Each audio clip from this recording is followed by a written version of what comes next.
¿Se oye? ¿Se oye? Sí, No. un poquito, pero bueno. Poquito. No sé Cógelo. si...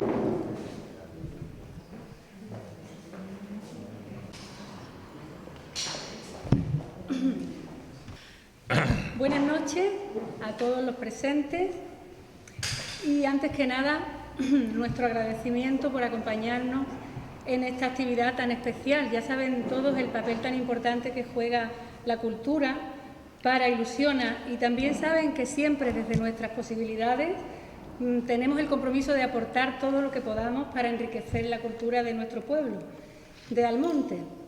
Entre esas actividades hacemos esta presentación de la novela Después de recorrer el mundo entero, cuyo autor es más conocido como compositor y escritor que como novelista. Pero antes de pasar a hablarles de él, quiero agradecer a nuestro paisano Manuel Ángel López Tallefer su presencia aquí esta noche y decirle que es un orgullo contar para estos menesteres con un almonteño que además de docente es también escritor, ensayista, investigador de temas históricos y que, mejor que nadie por la amistad antigua que le une a Feliciano Pérez Vera, puede hablarnos de él, de su novela y del vínculo que le une a Almonte desde niño. Gracias, Manuel Ángel. Hay que decir que tu última novela también está recién publicada, pero que con la pandemia no se ha podido realizar la presentación, así que disfrutaremos de ella pronto, porque creo que promete ser un interesante relato de recuerdos y nostalgias de los rocíos de antaño. Se llama Memoria de la aldea. La esperamos. Sí. En fin, sin más preámbulos y antes de dejar paso a Manuel Ángel, quisiera decir algunas palabras muy personales sobre Feliciano, a quien me une cariño, admiración y una preciosa amistad de muchos años con él y su familia, y que ha sido camino para disfrutar de innumerables momentos de inspiración rociera y cuna de aprendizaje para cantarle al rocío, a nuestra Virgen, con sus únicas y bellísimas letras y composiciones. Desde El rocío que yo quiero, Una oración rociera, Con corona con sombrero, Todo es mío, Feliciano sabe describir mejor que nadie en sus letras la esencia del mismo rocío. En ellas me sigue admirando muchísimos años después de muchos años, su pasión y su amor por Almonte y cómo sabe llegar con la palabra al corazón rociero. Para algo, él es también novelista. Gracias también, Feliciano, por la generosidad inmensa de permitir que sea Ilusiona quien presente su novela en Almonte. Para que nuestros conciudadanos te conozcan mejor, voy a dar algunas notas lo más breve posible sobre su extenso currículum. Es difícil.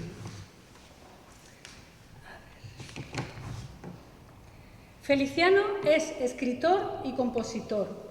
Nacido en Hinojos y muy vinculado por lazos familiares y afectivos al monte y al rocío, reconoce en los prólogos de sus libros Sevillanas y El rocío que yo quiero la influencia del ambiente familiar en los inicios de su vocación musical y literaria. ¿Se oye? ¿Sí? Perfecto. Pasa su primera juventud entre Sevilla, Hinojos y El Rocío, siendo estos tres lugares los vértices de su mundo creativo y fuentes inagotables de inspiración. El Rocío y su romería, Sevilla y sus tradiciones, la vida de los pueblos, las costumbres, sus gentes y el amor.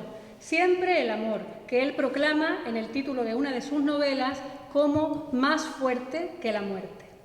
A los 28 años, siendo abogado en ejercicio, se traslada a Madrid, donde permanece 15 años trabajando como alto ejecutivo de una entidad financiera que no consigue nunca desconectarlo del mundo literario y musical. En el año 2004 vuelve a Sevilla como director de la desaparecida Caja San Fernando, refundada como Caja Sol, en la que permanece hasta su desaparición, también como asesor de la obra social de la fundación de la misma. Es licenciado en Derecho por la Universidad de Sevilla, máster en Administración y Dirección de Empresas y diplomado en Asesoramiento Financiero. Esa otra faceta suya no ha eclipsado jamás su actividad literaria y musical. Es autor de novelas como Fuerte es el amor más que la muerte, Un asunto de familia, Uno de los nuestros o la que hoy presentamos Después de recorrer el mundo entero. así como de otras publicaciones antológicas de las letras de sus sevillanas y composiciones, El rocío que yo quiero o Sevillanas. Desde 1979 ha llevado a cabo una intensa labor literaria, musical y cultural dedicada sobre todo a la composición y a la producción discográfica en general. Es muy difícil destacar algo de esta extensa labor suya, pero recordaremos que ha compuesto, por ejemplo, para Gracia Montes, Isabel Pantoja, Marismeños, Amigos de Gines, Los del Río, Albahaca, Ecos de las Marismas, Bordón 4, Requiebros, Senderos, Rafael Medina, Lubricán, Relente, María del Monte y un larguísimo etcétera.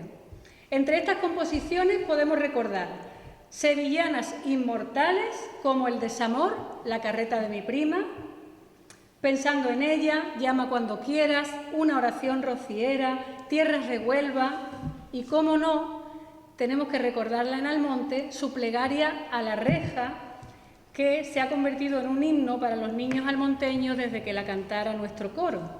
Imprescindible también nombrar una de sus últimas composiciones, Todo es mío, una plegaria canción que ha dado la vuelta al mundo, haciendo que todos los rocieros nos sintamos profundamente identificados con su letra y que cuenta de primera mano lo que supone la fortuna de ser rociero.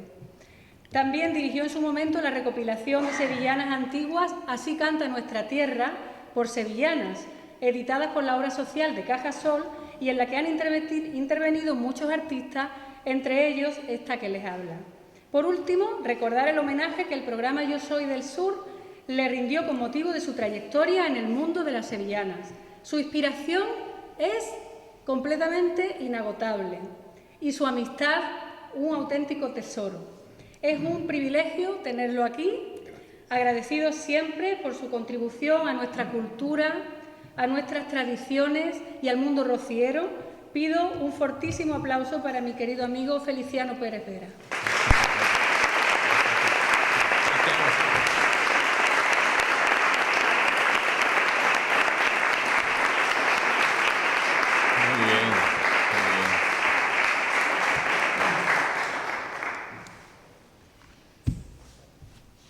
Les dejo con ellos, con Manuel Ángel.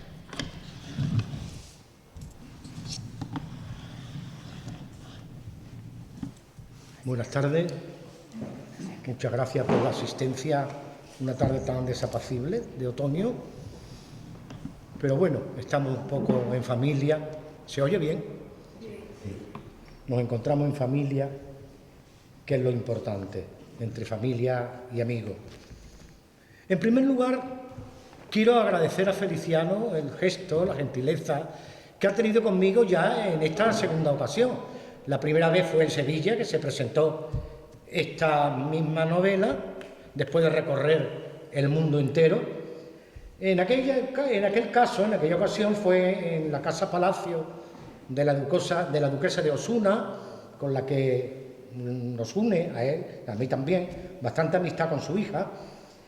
Y si aquel acto me recordaba un poco aquella corriente francesa de finales del siglo XIX que se denominaba el preciosismo y los salones, que emulaba a la aristocracia del momento a tener reuniones de ámbito cultural y de ámbito filosófico, liberales, en un mundo aristocrático, pero muy lejos de lo que hoy entendemos como tal, que se aproxima mucho más, digamos, al papel couché que a lo que estoy haciendo referencia.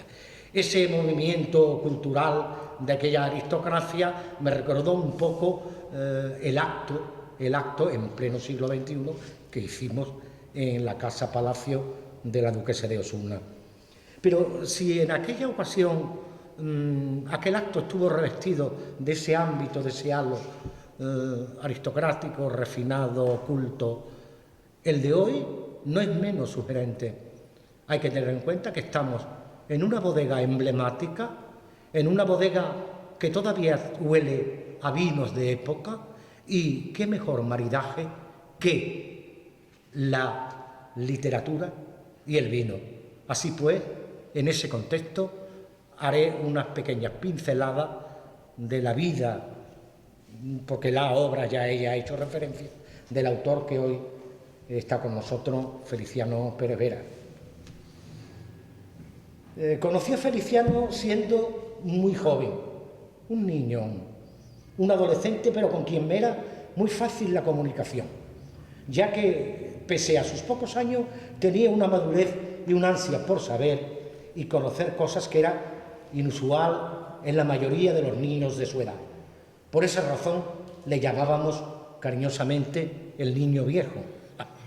Le gustaba aprender e impregnarse de conocimiento, siempre al lado de eruditos maestros de su entorno, de Marcelino, un pariente suyo, cronista de Hinojo, un sabelotodo, su cuñado Eduardo, erudito y magistral conversador, de sus profesores, de otros adultos, de la vida en general. Sus veranos en la aldea del Rocío reforzaron mi amistad con él, pese a la diferencia de edad. Feliciano era centro, guía y referencia de todos. Era él quien tomaba las decisiones, quien aportaba las ideas más brillantes, quien nos manipulaba a todos, en el buen sentido de la palabra. Mi amistad con su familia me venía de antiguo. Fui muy amigo de su primo carnal Feliciano, de sus tíos. Incluso conocí a su abuelo y a su tía Carmelita. Con el tiempo, ya mi amistad se hizo muy intensa con sus padres y sus hermanos, muy especialmente con Inmaculada, que hoy nos honra con su presencia, y con la nueva generación de hijos y sobrinos, entre los que hay grandes artistas, como todos sabemos.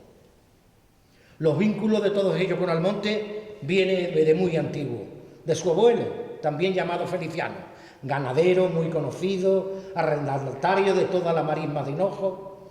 Tenía mucho predicamento entre los yeguerizos de Almonte y siempre supo inculcar en sus hijos no solo la devoción rociera que ellos profesan, sino el respeto a Almonte y a sus tradiciones. A su madre Juanita tampoco podría olvidarla, aunque viniera de otro lugar, Cartagena. Era inteligente, bella, sabía cantar y ser amiga de los amigos de sus hijos. Feliciano tiene mucho de ella. Bueno, y de todo este bagaje genético nos salió un genio, nuestro autor, Feliciano Pérez Vera, que además de una carrera brillante, sabe escribir, componer, interpretar, cantar. Solo con un bagaje familiar de esta índole se puede escribir de esa forma una oración rociera.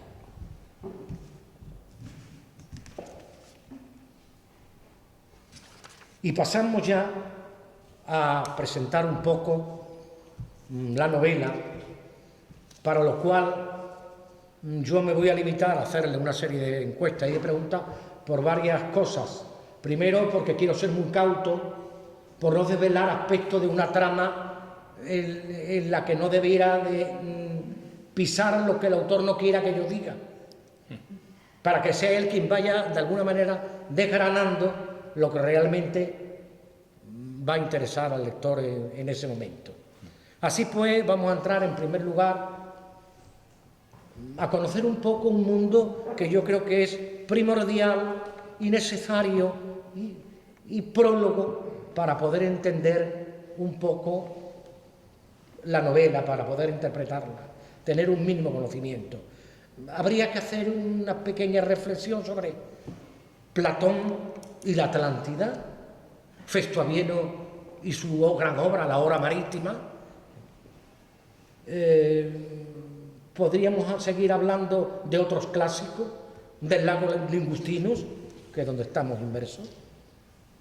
Podríamos seguir hablando, por último, o como última meta, las excavaciones de Schulten en Doñana, y hablar también un poco, o hacer una breve reseña de los exorcismos, del exorcismo en general.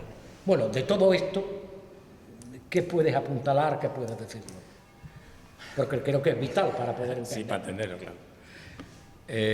Bueno, muchas gracias, muchas gracias, Ilusiona, por haberme dado la posibilidad. Yo tenía muchas ganas de esto, de hacer esto.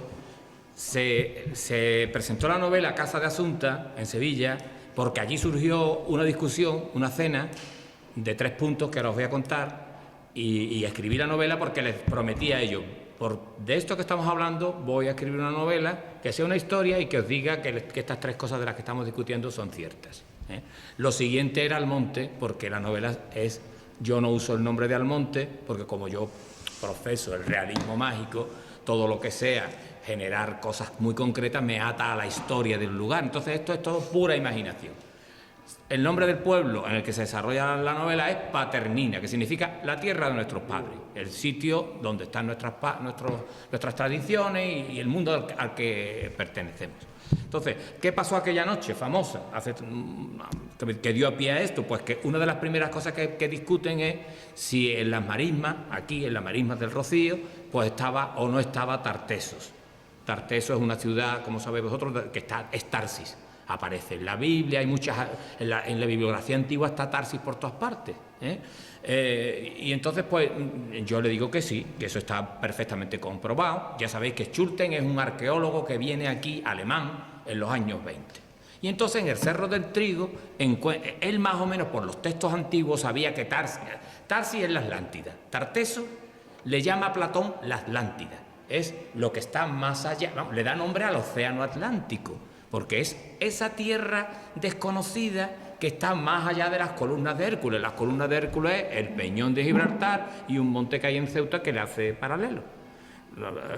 Estaba prohibida por los cartagineses la navegación más allá de las columnas de Hércules, y entonces surge un montón en la literatura antigua un montón de leyendas, ¿no? Aquí estaba el jardín de las Hespéridas, aquí estaba Gerión y estaban los toros, en fin, era un poco de leyenda, pero tenía una cierta base, ¿no? Entonces lo que yo le digo a ellos es que esto está, ya se sabe en toda la literatura. Tú has citado a Vieno, que es el famoso periplo marsellés, que describe la ciudad porque la vio, porque Tarsis estuvo en pie hasta el siglo VI a.C., que probablemente los cartagineses la destruyeron, o eso o un tsunami y la sepultó. Schulten viene aquí buscándola porque los libros antiguos más o menos la sitúan ahí. Y entonces, pues, en el Cerro del Trigo, estaba diciendo, hace una excavación y encuentra unas piedras muy grandes. Es una aldea de pescadores. Y él dice, estas piedras son traídas de alguna parte, son material de acarreo, con lo cual, y eran de tal tamaño que no era propio que unos pescadores. Y entonces dice, pues, aquí cerca ha tenido que haber una ciudad enorme, y era una razón de peso para decir que esa era Tarsis. Además, encuentra un anillo griego, antiquísimo, de 2000 años antes de Cristo, que pone que sea feliz, total, en definitiva, la sitúa. Pero no solamente eso, sino que en otra excavación que él hace, él encuentra una tablilla en arcilla, escrita en cuneiforme, en la que se dice, Sargón es un personaje, un rey sumerio del año 2000 antes de Cristo. Y entonces, Keftor, Abacú, los países que están allende del mar superior, o sea, el Mediterráneo, allí por donde sale el sol y se pone, o sea, uno al este y otro al oeste, le rinden pleitesía a Sargón 3 veces grande. Entonces este hombre con esta tablilla sabe que Keftor es Creta. Entonces, y Abacú significa el país de la plata. Todo esto está en relación con el mundo de los metales. Los griegos se vienen a esta parte porque tenían medios de navegación que lo permitían, y vienen a buscar metales, a buscar plata, a buscar cobre, a buscar estaño, a buscar todo lo que aquí tenía. Y ese es el origen de Tartesos. Pero claro, en la Biblia se habla de Tarsis, hay 900 ciclos de plata que vienen de Tarsis para el templo de Salomón, 1000 años antes de Cristo.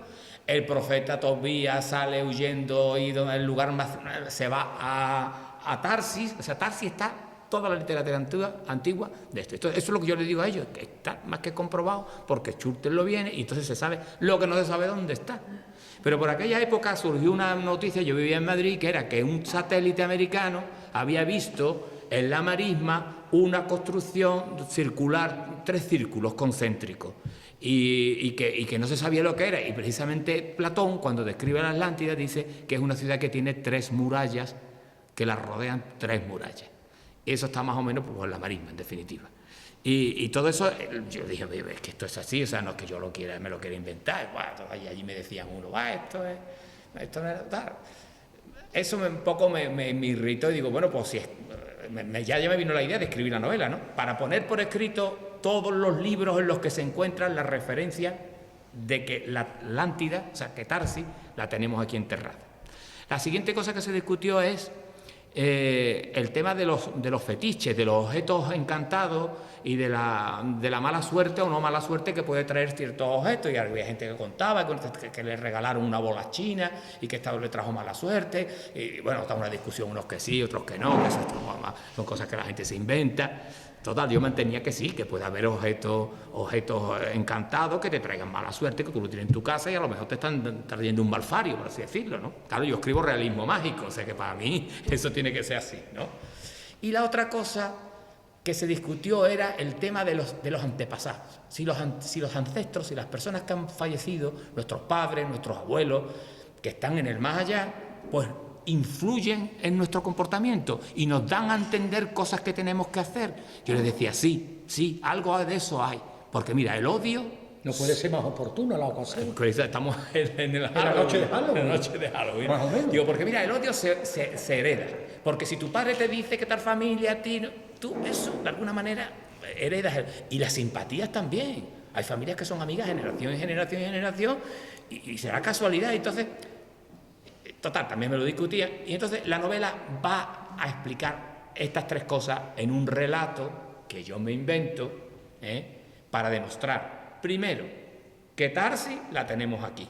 Segundo, que los antepasados desde el más allá van a influir en nuestros comportamientos y que hay objetos hechizados, objetos tal, que nos traen la mala suerte. Y esa es la razón por la cual esa noche se discutió y yo les prometí que la iba a escribir y bueno, pues aquí está la novela.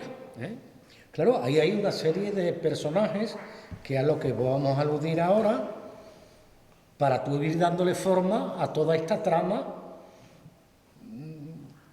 tan rocambolesca de alguna manera, sí, claro. Y tan oportuna también en el momento, como acabo de decir.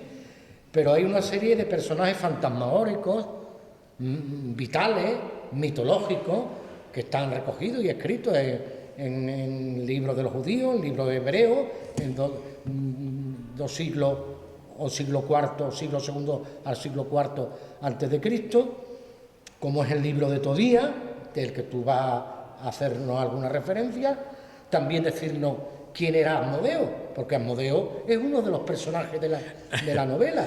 Sí, eso está claro, eso es así.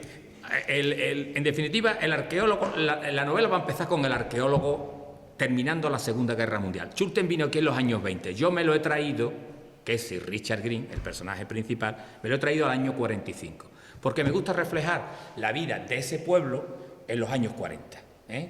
Ha pasado la guerra civil y sin embargo el pueblo pues hace su vida normal y corriente.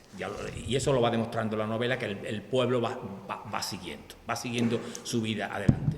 Entonces, Sir Richard Green es un personaje, digamos, que es el inglés, y es el primer capítulo, lo veréis, que es cómo él viene y por qué viene y desea venir aquí. Y cómo también se equivoca con las carreteras y buscando un pueblo llega a Paternina, ¿vale?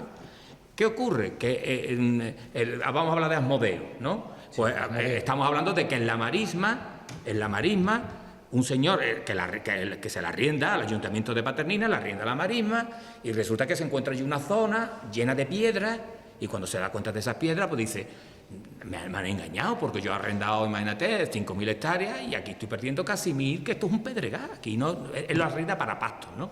Pero los yeguerizos y la gente que estaba trabajando allí en el campo encuentran entre las piedras una estatua. Y le dice, hombre, no se puede usted así, va usted a pelear con el ayuntamiento. Coge usted esta estatua tan bonita que la hemos encontrado y busca usted un anticuario y se la vende, y así coge usted el dinero que de alguna manera ha perdido con este pedregal, que ya le decimos nosotros que aquí muchos años de lluvia viene y vuelve otra vez a cubrirse de barro, y otros años aparece y está así. Total, que el hombre se convence y se lleva la estatua a su casa de Paternina. Él vive ya en Paternina. Y entonces esa estatua es de alguna manera es Asmodeo, es una estatua del demonio Asmodeo, y desde ahí lo que hace Asmodeo. Asmodeo aparece en el libro de Tobías. Tobías ya sabéis que va a cobrar una deuda, Y cuando llega allí se enamora de una prima suya, Sara. Y los padres le dicen, mejor no te enamores de mi hija porque es que hay un demonio que le ha matado ya 7 maridos antes de casarse. Antes, la noche de boda, entran en el cuarto de boda y el marido muerto. Y así hasta 7. Entonces, pues claro, pero Tobías piensa que no. Tobías ha venido acompañado con un chico extraño que es el arcángel San Rafael. Os acordaréis este relato de la Biblia, que se encuentran un pez en el río y él le dice, coge ese pez y le quitas el hígado, porque ese hígado cuando se quema en el infiernillo hace que los malos espíritus y gracias a eso Asmodeo se va. Pues yo retomo ese personaje Asmodeo que está en la Biblia, que mucha gente lo conoce, y me lo traigo a Paternina encarnado en esa estatua, que es el que va a determinar en varias generaciones que pasen en esa familia una serie de cosas. Y con eso estoy demostrando la otra cosa que le dije a ellos, que sí, que hay objetos hechizados que traen mala suerte, en definitiva. Y eso es la presencia de Asmodeo en la novela, ¿eh? Finalmente al demonio lo vencen, a la estatua, digamos, lo vencen. Pero claro, entre tanto es un personaje, es una estatua que está en la casa y que de alguna manera está influyendo en el comportamiento de todos ellos, impidiendo en definitiva, que se casen y se enamoren. Que se casen y se enamoren, porque Asmodeo representa el antiamor, es la el antilascivia. Sobre todo la antilascivia. El Asmodeo aparece, si buscáis en internet y ponéis Asmodeo, es el demonio de las perversiones sexuales, impide que los hombres, o sea, lleva a los hombres digamos, a una vida disipada y a las mujeres a que no se enamoren, a que no les guste ningún hombre. Es el antiamor. ¿Eh? Por eso en la Biblia les dice, ha matado 7 maridos. Probablemente no es que matara 7 maridos, sino que a lo mejor ese demonio hacía que ella no se enamorara de ninguno de aquellos hombres y pasaron 7 hasta que llegó el primo. Y nunca se llegó a consumar el matrimonio. Y esa es la presencia de Asmodeo, que es humorística, ¿eh? No os va a dar miedo si cuando la leáis, porque no cabe duda de que luchar contra el demonio, pues tienen que encontrar el método. Que el problema es encontrar el método para evitar que ese maleficio, porque el demonio está en el patio, estaba allí pegado en el patio de un limonero. Sí, igual que San Rafael, el arcángel, encontró el hígado del pez. Aquí se encuentra otro objeto que no lo vamos a desvelar. Claro, ahí está. Porque si no, entonces... A mí me gustaría contaros la novela entera. Sí, no, es que terminará contándola. Por eso lo estoy yo sujetando. Ya he dicho muchas cosas que no debía. Pero bueno, y llegado a este punto, yo te iba a preguntar si esta forma se podría incluir dentro de la corriente que está, más que dicho ya, del realismo histórico. Mágico, perdón. Mira, yo he conocido como vosotros muchas personas mayores. Yo me acuerdo de mi tata Dolores. Ella creía hoy me estaba acordando que ella, cuando hace las particiones de la herencia que tenía tal y cual, decía, no, pero ¿por qué no le dejas tal casa a tu hija Carmen? Y decía, porque es que yo sé que mi hijo Pedro, que estaba muerto, es que me lo va a llevar mal. O sea, ella estaba completamente convencida de que su hijo Pedro no lo veía, pero que estaba ahí. Y que le iba a hacer, y que como hiciera alguna cosa mala contra él, eso le iba a repercutir. Era una mujer de 80 y tantos años, yo, la he conocido durante toda mi vida. Entonces, en ese ambiente nos hemos criado todos, de creer en los difuntos, en la fuerza de ellos, en cómo nos influye, en ese ambiente. Y yo, por ejemplo, Dolores es una persona que ha contado historias tremendas, ¿no? Ella, por ejemplo, murió, no conoció a su madre, y entonces a los 15 o 16 años se criaba con la abuela, tuvo un sueño muy repetitivo, de una mujer llorando, y ella mantiene en el sueño un diálogo con esa señora, y le dice, ¿por qué estás llorando? Y dice, porque hay una promesa que no se ha cumplido. Y era efectivamente que la abuela había hecho una promesa de que si moría en el hospital del cáncer y le podían traer a hinojo y tal y cual, pues que diría una misa y tal y cual, y no se había dicho. Entonces, en ese ambiente de que los muertos están con nosotros y la presencia de los difuntos y todo esto, en ese ambiente nos hemos criado, ¿no? Entonces, cuando dice, ¿es realismo mágico? No, es nuestro realismo, nuestra realidad es así. Nosotros creemos lo contamos como algo normal. Sí. Y ahora estamos mañana yendo a los difuntos y se están poniendo flores en tumbas de gente muerta hace ni se sabe. Y ahí estamos creyendo que están con nosotros. Y el libro lo que viene a decir es que sí, que están ahí, que nos influyen, y de una manera humorística, de una manera, se va reproduciendo eso a lo largo de la novela hasta conseguir. En este caso, son dos enamorados. Tú dices, no, que no lo cuente, pero es que si no, no hace falta, no sé. Dos personas que deciden, no se pueden llegar a casar y se juramentan, si no nos podemos casar nosotros, si nosotros no podemos llegar a este amor que tenemos, porque había problemas legales y tal y cual, proyectaremos nuestro deseo de casarnos hacia la generación siguiente. Y lo que ellos no consiguen, lo consiguen en otra generación. Un sobrino de una y una sobrina de otro se terminan casando. Y entonces es desde el más allá ellos los que lo han ido reconduciendo para que al final ellos no se pudieron casar, pero se han casado en la siguiente generación. Entonces, realismo mágico, bueno, pues sí. Lo del cementerio de Almonte, ese relato sí. es muy oportuno. Pues si quieres lo leo. Creo que sería oportuno que lo leyera porque es muy apropiado. Muy apropiado. Bueno, muy apropiado. Sí. Bueno, pues venga, voy a ver aquí un poco. Venga, vale, perfecto. Yo creo que aquí sí. Son que todos sí. Almonte, Sí. Bueno, a ver, dice, mucho había sufrido el municipio de Paternina. Paco, tú eras alcalde y habrás oído de esto porque... Alcalde de Paternina. Paternina. Mucho había sufrido el municipio de Paternina con la creación del Parque Nacional. La belleza paisajística de su término municipal y su fauna en peligro de extinción le habían pasado factura al desarrollo económico del pueblo, pues nada importante podía hacerse en él. Los prebostes del medio ambiente, que desde cómodos despachos y sueldos abultados tomaban unilateralmente disposiciones, se habían adueñado de la gestión del parque e impedían que se pudiera hacer en su entorno cualquier cosa de contenido económico. Todo, decían ellos, afectaba a la conservación del Parque Nacional y no estaban dispuestos a que se hiciera nada que afectase a ese medio ambiente tan celosamente custodiado por ellos. No estamos hablando de que prohibiesen traer industrias contaminantes o insostenibles a nuestro querido pueblecito, lo cual sería lógico, sino que nada de abrir pozos, imposible cortar caña, ni soñar con podar una encina o los pinos, o coger agua de los arroyos, o llevar la luz eléctrica a las casas de labor, o hacer hospederías en ellas para dar vida a un incipiente turismo rural para los amantes de la naturaleza. Nada podía hacerse, todo estaba prohibido.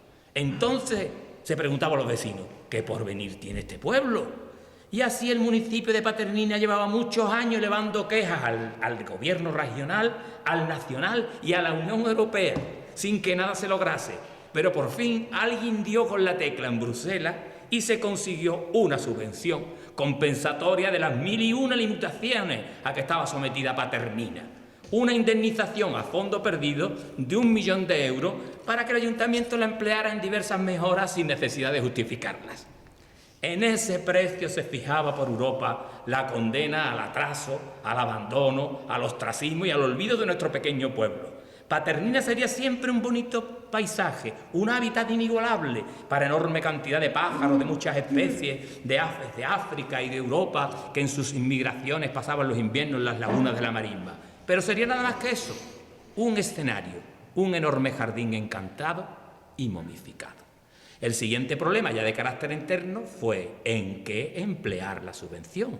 Este asunto había sido tema recurrente de todas las campañas electorales y hacía perder o ganar las elecciones a los diversos partidos políticos durante todos estos años, aún antes de que llegara el dinero. Finalmente, por votación de 6 a favor y 4 en contra, el Pleno del Ayuntamiento de Paternina se inclinó en invertir el dinero en el traslado del cementerio municipal, desde su actual emplazamiento a una nueva parcela urbanística situada junto a la carretera de Sevilla.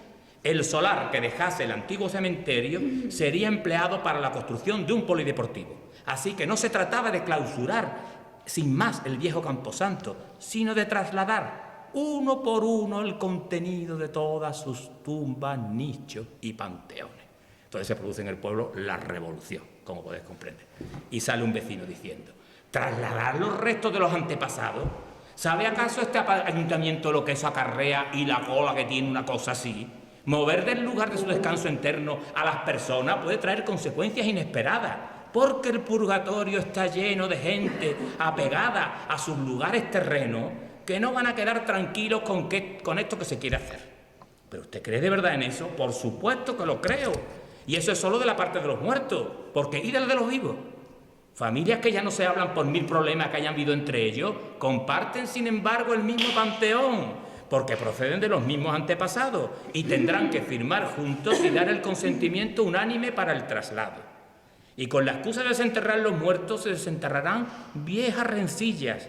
Hijos ilegítimos tendrán que firmar para mover a los que fueron sus padres, desenterrando olvidadas historias turbulentas. Hombres y mujeres divorciadas deberán concertarse para la exhumación de sus antiguas parejas. ¿Quieren ustedes que siga poniendo ejemplo? Por favor, que alguien pare este disparate. Eso es lo que el pueblo está diciendo de fondo, ¿no? Y otro dice, y además es que los muertos, mire usted, también tienen su orgullo. Y al abandonar solemnes panteones suntuosos propios de los tiempos pasados, y ahora acomodarse en sencillos nichos a los que el ayuntamiento quiere trasladarlo con una sencilla lápida de mármol, eso no va a ser del agrado de muchos difuntos. Entonces, el traslado del cementerio lo que hace es que pone el pueblo en revolución, los vivos y los muertos, porque los muertos empiezan a aparecerse y a hablarle a los antepasados y decirle cosas, tal. Llega un momento, llegan tal cantidad de pleitos que llega el juez y tiene que dictar una sentencia, y os voy a leer lo que dice el juez en la sentencia, porque son de esas sentencias que salen en los periódicos. De hecho, salen en los periódicos y llegan a donde tienen que llegar para que la historia continúe. El juez dice: muchas son las civilizaciones antiguas, las religiones orientales e incluso la opinión de algunos filósofos griegos y romanos que admiten la migración de las almas, de manera que el espíritu del hombre, una vez fallecido, vaga sin cesar reencarnándose en sucesivos cuerpos, a veces incluso de animales. Esto no es aceptable, puesto en nuestra cultura occidental sabe que el destino del hombre es morir una sola vez, pero si bien no existe la reencarnación, dice el juez, los hechos acaecidos en Paternina demuestran que es posible que los difuntos se proyecten desde más allá en sus sucesores y que les induzcan a determinados comportamientos, como reparar el daño causado o perdonar las ofensas, o incluso que concluyen y lleven a buen fin asuntos que ellos no pudieron acabar mientras vivían, y que sus descendientes, sometidos a esta influencia o proyección sobrenatural, puedan incluso no ser dueños de sus actos. Porque hay una serie incluso de palizas que se pegan algunos por el tema. Entonces, es el origen del pleito, ¿no? Por eso, siendo una de las características del verdadero delito el que éste sea imputable al criminal, ¿a quién podemos imputar este caso? El fallecido ha muerto y es solo un vaho espiritual, aunque con poder de influir en el presente. Y los que caen bajo el poder del muerto no actúan con verdadera libertad, ya que sus mentes son instruidas y sus acciones mediatizadas por fuerzas del más allá, que escapan a las categorías de la justicia del mundo presente. Y es un poco ese trozo de la novela que habla del realismo mágico, ¿no? Más imposible. Que es la convivencia dentro de este mundo de dos realidades paralelas, una visible y otra invisible. Y además recuerda un poco a todo el tema de Doñana. Y para ir terminando ya con la novela, para no alargar esto mucho, ¿tú no crees que en el fondo de todo esto hay una dura crítica a la globalización y una apuesta por valorar más las singularidades del lugar, de cada espacio y de cada región? Sí, yo creo que el título, después de recorrer el mundo entero, estamos viviendo, que yo creo que casi todos en nuestros hogares, a nuestros hijos, a la siguiente generación, que son niños que, yo qué sé, ahora tengo yo un invitado, y este niño ha estado en el último año, según ha contado hoy en la mesa comiendo con nosotros, ha estado no sé cuántos meses en Londres, después ha estado en París, después ha ido a Nueva York y ahora está viviendo en Madrid. Y es que eso es un poco lo que estamos viviendo en la juventud, ¿no? Ese deseo de estar siempre en todas partes, menos en el sitio al cual pertenece. Y aquí está, con toda intención, desarrollados dos personajes que después de recorrer el mundo entero y sin ser de aquí, han encontrado aquí su felicidad. Uno porque se enamora, es un hombre con 50 y tantos años que llega a Paternina y se enamora de una mujer de 40 y tantos años y es un amor fuerte, fortísimo, que no llega a realizarse por el tema de que mueren y tal y cual, ¿no? Y otro, al final del libro aparece otra cosa igual, ¿no? Entonces, que tenemos que ser globales, yo creo que hay que ser locales, o sea, globales y locales. Ahora estamos preparando un acto con la Hermandad Matriz para el día 5 y una de las cosas que vamos a hablar es de nuestros niños que tienen raíces, pero que también tienen alas. O sea, si tienes tus raíces muy acendradas, puedes volar donde quieras y no perderte, saber siempre quién eres tú mismo y a qué sitio perteneces. Y eso es lo bonito y es lo que viene a proclamar el libro. Por eso el libro va desarrollando muchas costumbres, la vendimia, bueno, pues la época de la siega, va todas las costumbres, ¿no? Y una de esas costumbres es, por ejemplo, el asunto de cuando llegan las yeguas, ¿no? Que también lo recoge el libro, ¿no? Entonces va intentando resaltar eso. Lo local no significa que nos neguemos, como hay mucha gente que niega la globalización. Es imposible negar la globalización a todo el mundo. Ahora mismo todo el mundo lo tenemos muy cerca. Lo tenemos con China, todo el mundo lo tenemos muy cerca, lo tenemos en el móvil, lo tenemos en un ordenador, ¿no? Pero siempre sabiendo cuál es nuestro sitio, al sitio al que pertenecemos y que eso sea compatible con... Al contrario, nos da más fuerza. Yo he viajado por el mundo entero, particularmente por mi trabajo, cuando trabajaba en el Banco Santander y en la Caja San Fernando, he ido a viajes para allá, para acá, pero siempre he sabido quién soy y dónde pertenezco y cuáles son mis raíces, y eso te da mucha seguridad y te da mucha... Sí, yo creo que la palabra es eso, seguridad y personalidad. Mira, me acuerdo que decía, ahora estoy yo organizando la biblioteca de Rafael de León, que era el famoso, el que ha escrito todas las coplas, bueno, pues todas las coplas, de María de las Mercedes, de Ojos Verdes, el escritor de coplas, ¿no? Este fue muy amigo en su juventud, porque estudió en Granada, de García Lorca. Y dice una sobrina, nieta de este hombre, con la que yo trato cuando estoy trabajando, que Federico le había dicho a Rafael que no tuviera miedo de escribir copla, porque solo siendo muy local se logra ser muy universal. Y verdaderamente la obra de Federico García Lorca es lo que nos enseña, que él está escribiendo cosas de Granada, tú estás ahora con esto, ¿no? Y es preciosa la frase, y además no está escrita en ninguna parte, porque además es tradición oral. O sea, él le dijo a Rafael de León, no te dé vergüenza escribir coplas y escribir cosas de Sevilla y de tal, y de los toros y de las ganaderías, en fin, las cosas de la copla española, ¿no? Porque solo siendo muy local podrás ser universal. Y esta novela intenta resaltar lo local, para poder ser muy universal. Bueno, yo quiero decir que después de leer la novela me ha llamado la atención muy especialmente ese homenaje que hace Feliciano a la tierra con esto que está hablando él, ¿no? De esos pasajes donde lo local se pone de manifiesto de una manera tan importante. Hay uno concretamente que a mí me encanta, en el que ustedes se van a ver perfectamente reflejados, que, como ha dicho él, habla de las yeguas y dice así: las yeguas entraron a tropel en Paternina a eso de las 5 de la tarde.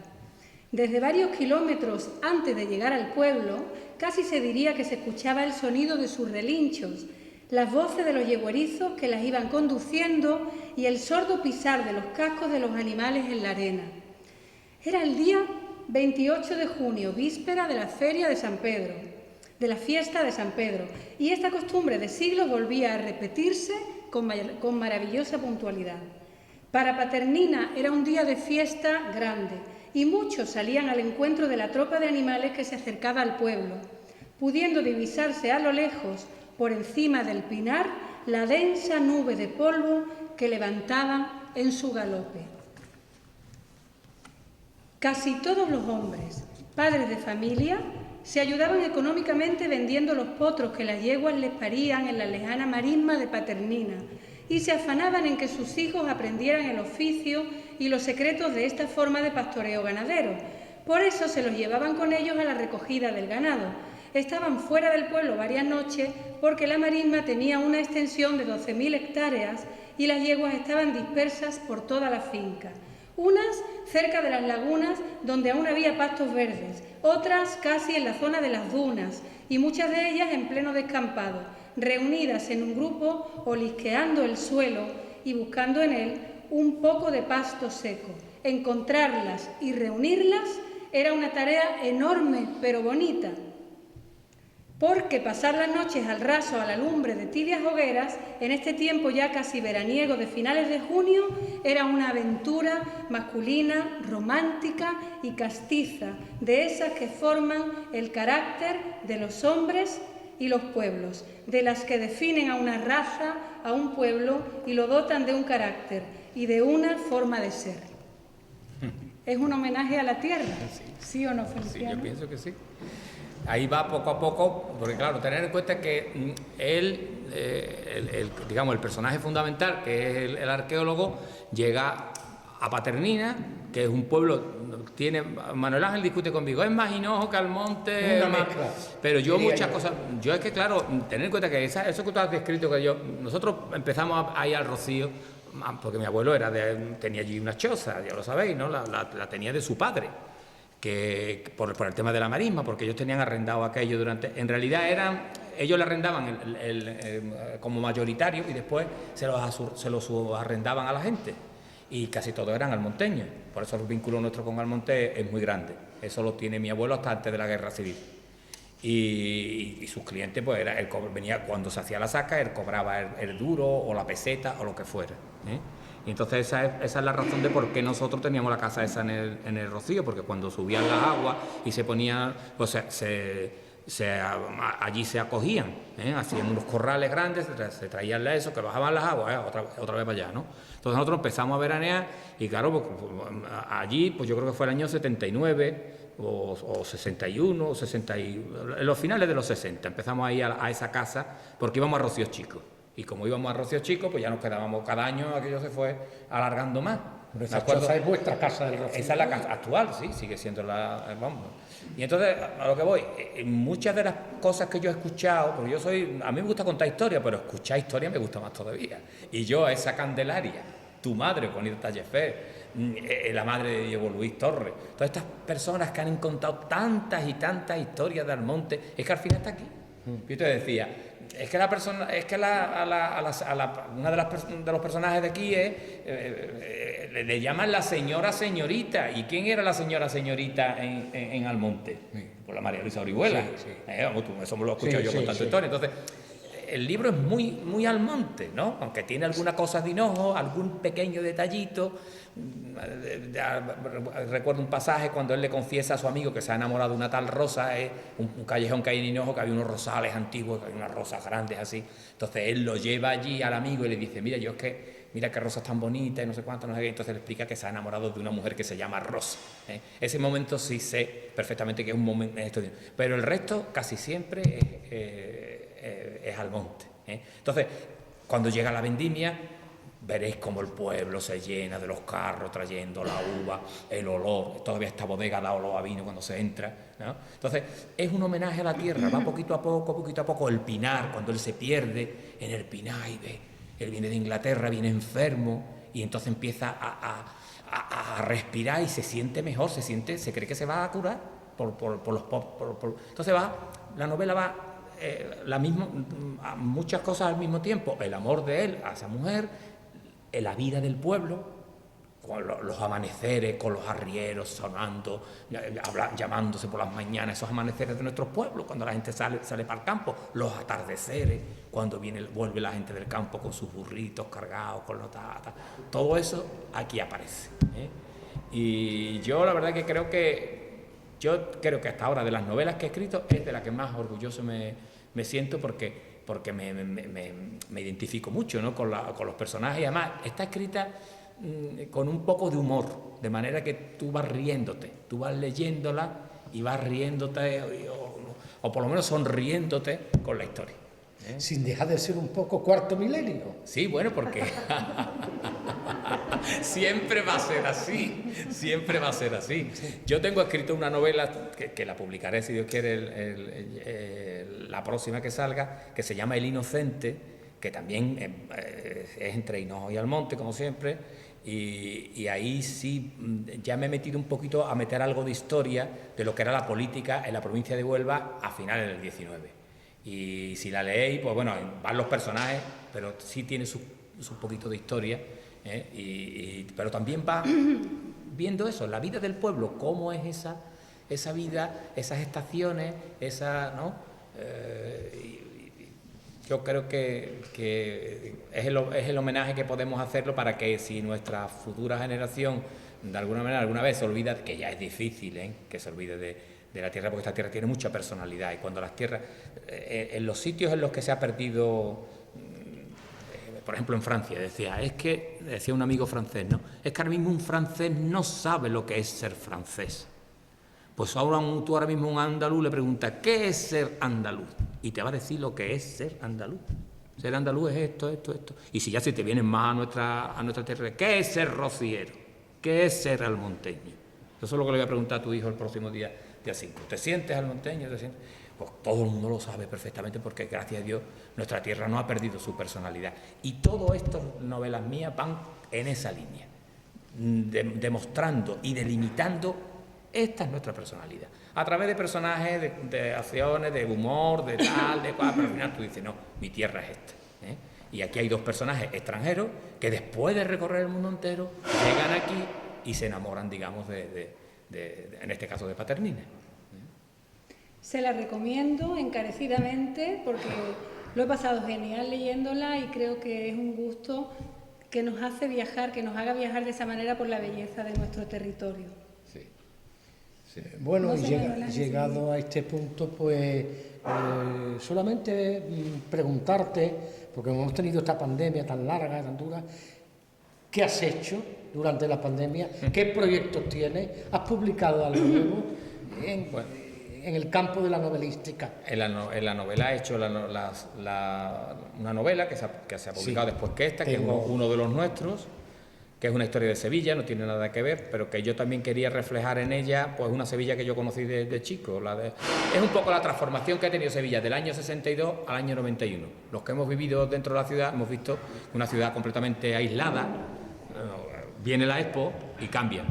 Pues entonces es una familia de Sevilla y sus avatares, se llama Uno de los Nuestros. Yo voy alternando, digamos, las novelas locales de Almonte, Hinojo, El Rocío, con otro tipo de temas. Y esta tocaba Sevilla, ya la próxima, que se llama El Inocente, ya vuelvo otra vez aquí. Vuelvo al monte y los personajes son, y la historia, porque va a empezar desde el siglo XIX, desde finales del XIX hasta los años actuales, hasta el año 2000. Va la familia con sus personajes para adelante. Entonces he hecho el Uno de los Nuestros, y en canciones y eso pues hemos hecho muchas cosas, ¿no? La famosa canción esta que se ha cantado tanto, del Todo es mío, ¿no? Sí, también ha sido un poco de la... El referente al tema musical, que también tú lo tocas muy de lleno, y la verdad que eres mucho más conocido por el mundo de las composiciones y el mundo de la sevillana. Sé que has hecho esa canción maravillosa que tu sobrino José Luis la interpreta de maravilla. Y Pepa. Bueno, Pepa hace con la hermandad matriz. Manolo Lomba, hay muchos que lo hacen. No, pero la obra es tuya y tú eres el autor. Y es a lo que me estoy ahora mismo refiriendo. Pero por otra parte, quizás yo tenga fácil a lo largo del año encontrarme con ellos dos en el Rincón, en su casa del Rocío, y que se reúnan y canten. Pero para la mayoría de los amigos aquí presentes, pues no es fácil que dos artistas de esta talla y con esta sensibilidad se vayan de vacío. Pues nada, vamos a cantar. No lo vamos a ir de vacío. Pues sí quisiera que pues interpretaran algo. Venga, claro que sí. ¿Quién dice que no? Una cosita. Bueno, este año la Hermandad Matriz sacó un vídeo, ha hecho muchas cosas. La Hermandad Matriz y Pepa ha hecho una canción muy bonita que se llama Darte los buenos días, que ha salido mucho, que es visitar a la Virgen cuando estás en la aldea, ¿no? Y eso se ha escuchado muchísimo, lo grabamos y tal. Y después, quizá la más bonita, que ha sido la novena, es la de Para ir al monte, ¿no? Que es preciosa. Yo este año he hecho muchas sevillanas del traslado de la Virgen, desde chico. Yo creo que aquí en Almonte muchas son muy conocidas, porque claro, Almonte es el protagonista, ¿no?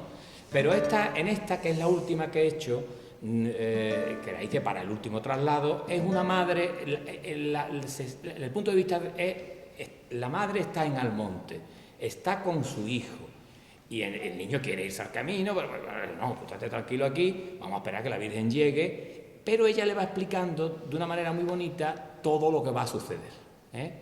Y entonces se llama Para ir al monte.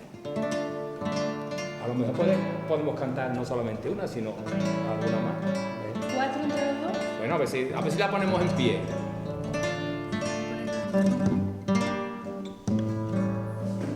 Esto es un lujo grande para mí.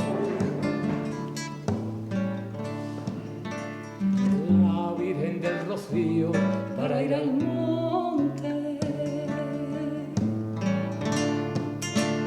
para ir al monte, la Virgen del Rocío, para ir al monte, se ha puesto en su sombrero cintas y flores, cintas y flores, cintas y flores, y emprende su camino al ser de noche, cuando sale la luna y el sol se esconde, y el sol se esconde. Con esta historia duérmete, niño mío, duérmete ahora, que el alba llega al monte, Nuestra Señora.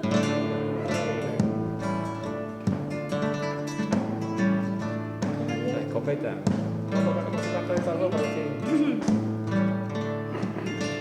Vienen las escopetas abriendo paso,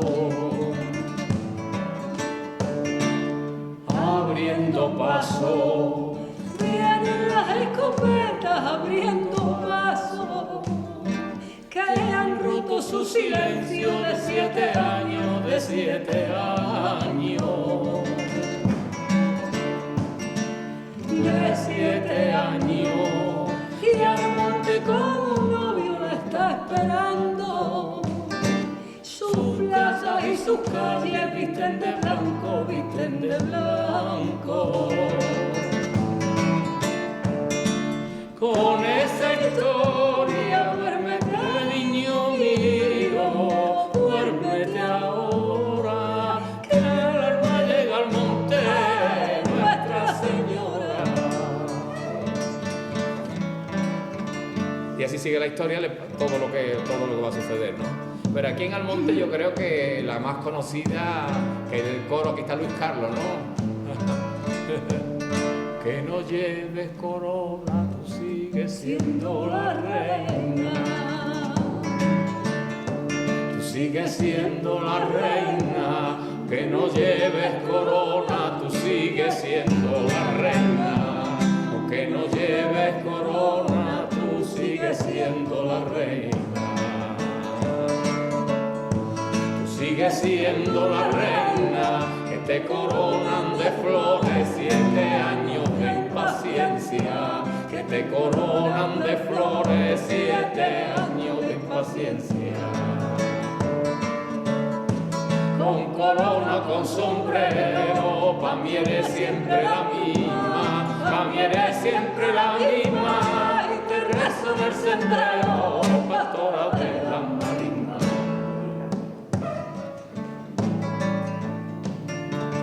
Entrará por aquí la de Doña Reina de las Marismas, no tengas celo.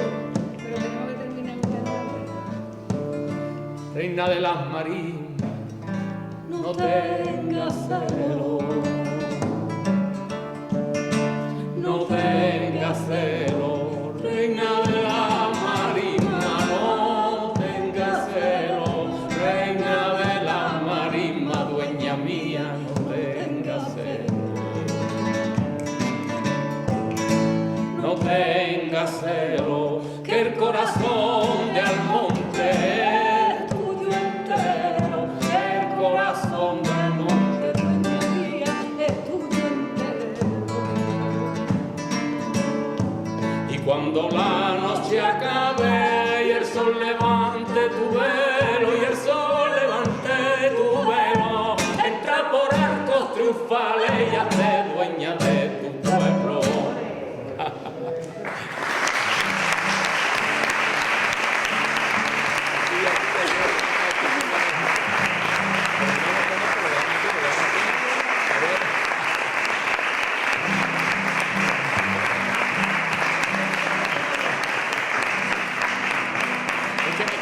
me está diciendo que cantemos una que... Habíamos terminado, pero está aquí mi madre y yo quiero aprovechar para regalarle una de sus sevillanas favoritas de Feliciano. No me veáis sin cantar, vamos allá. Mi abuela a mí me contaba tantas cosas del Rocío, tantas cosas del Rocío. Mi abuela a mí me contaba tantas cosas del Rocío. Ay, lo que se está perdiendo, ay, lo que ya se ha perdido. Rocío de candela, rocío de candela y de choza apagada.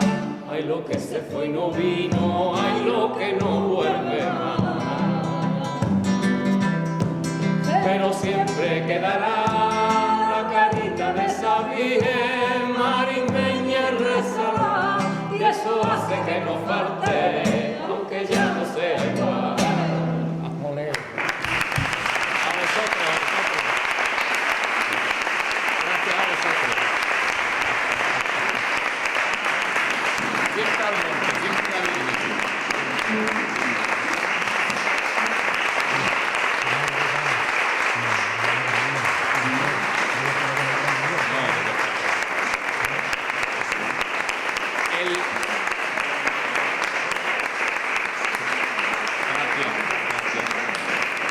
El próximo día 5, la Hermandad Matriz tiene organizada una exposición en Sevilla que es Rocío Jubilar.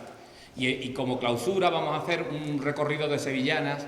¿Qué ocurre? Que es un teatrito tan chico que al final con invitaciones se ha llenado entero. Pero vamos, simplemente, seguramente para Cáritas de la Hermandad Matriz lo traigamos al monte.